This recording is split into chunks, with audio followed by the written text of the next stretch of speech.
Honoré de Balzac was born on May 20th, 1799. My PhD is on 19th century realism, and in my opinion, hand to heart, Honoré de Balzac was the most influential novelist of the 19th century.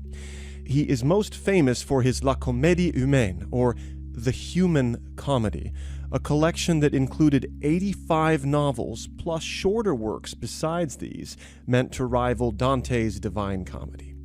This sequence of works, published between 1829 and 1848, was intended to capture all echelons of French society with complexity, candor, and sympathy, and to depict life during this period down to epaulets, weeds in gardens, and household bric-a-brac.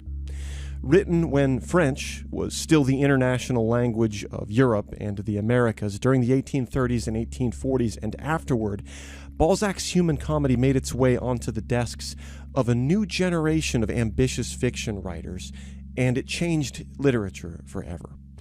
Namely, the human comedy helped inaugurate a genre that literary historians call realism.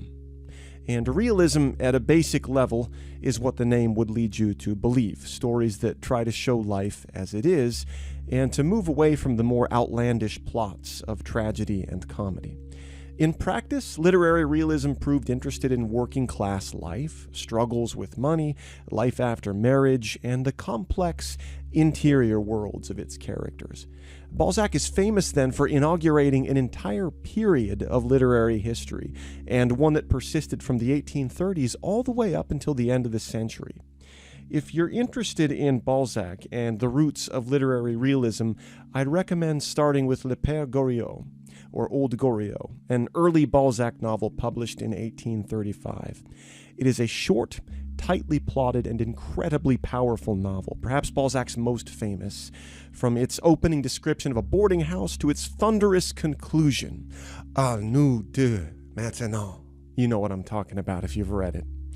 Père Goriot's plot, about an innocent young person going into a not-so-innocent world, became prevalent in later 19th century literature, including Henry James, who wrote that Balzac was, quote, really the father of us all. So check out this prolific grandmaster of French literature. Read or listen to this book for free using the links to Google Books and LibriVox that I have included here.